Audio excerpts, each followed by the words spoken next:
Hi friends, welcome to my channel. ఈరోజు మనం ఈ మధ్యకాలంలో బాగా పాపులర్ అయిన లెవైథాన్ రహస్యం తెలుసుకుందాం.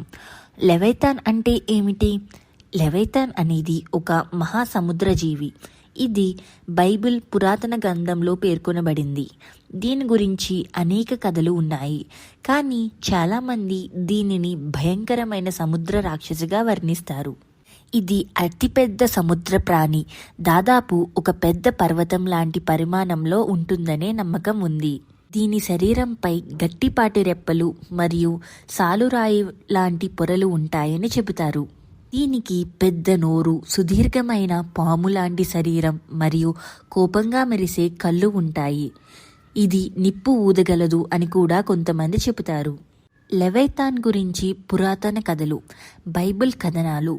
బైబిల్ ప్రకారం లెవైథాన్ అనేది దేవుని సృష్టించిన ఒక శక్తివంతమైన ప్రాణి. ఇది సముద్రంలో రాజుగా ఉంటుందని, దీనిని ఎవరూ జయించలేరని చెబుతారు.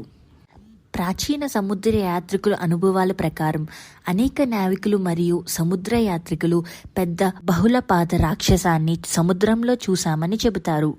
కొన్ని కథల ప్రకారం ఇది షిప్పులను మింగేసి సముద్రంలోకి లాక్కుని పోతుందట.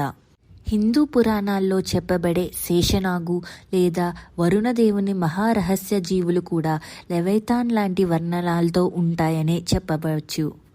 లెవైథాన్ నిజంగా ఉందా అంటే శాస్త్రవేత్తలు ఇప్పటి వరకు లెవైథాన్ అనే ప్రాణిని కనుగొనలేకపోయారు. కానీ గంభీర సముద్రాల్లో అనేక తెలియని ప్రాణులు ఉన్నాయని వాళ్ళు అంగీకరిస్తున్నారు. కొన్ని అతిపెద్ద తిమింగలాలు, ముసళ్ళు మరియు పురాతన సముద్ర ప్రాణులు లెవైథాన్ లాంటి ప్రాణులు కూడా కావచ్చని కూడా కొందరు భావిస్తున్నారు. ప్రస్తుత పరిశోధనల ప్రకారం సముద్రం లోపల మనకు ఇంకా తెలియని 10,000కు పైగా కొత్త జీవులు ఉండవచ్చని శాస్త్రవేత్తలు చెబుతున్నారు. మారియానా ట్రెంచ్ లాంటి లోతైన ప్రాంతాల్లో ఇంకా మనం కనుగొన్నని మహాప్రాణులు ఉండవచ్చని భావిస్తున్నారు. కాబట్టి లెవైథాన్ వంటి ప్రాణులు నిజంగా ఉన్నాయా లేదా కేవలం ఒక పురాణ కథన అనే విషయం ఇంకా మిస్టరీగానే ఉంది. లెవైథాన్ ఎప్పటి నుంచో మనిషి భయాలను, ఊహలను, సముద్ర రహస్యాలను ప్రదర్శించే ఒక గొప్ప కథగా నిలిచింది. ఇది నిజమైనదా లేదా అన్నదానికి ఇంకా స్పష్టమైన సమాధానం లేదు. కానీ మన సముద్రాల్లో ఇంకా ఎన్నో రహస్యాలు దాగి ఉన్నాయనేది మాత్రం నిజం. ఈ లెవైథాన్ మిస్టరీ మీకు నచ్చినట్లయితే ప్లీజ్ లైక్ చేసి, షేర్ చేసి, సబ్స్క్రైబ్ చేయండి.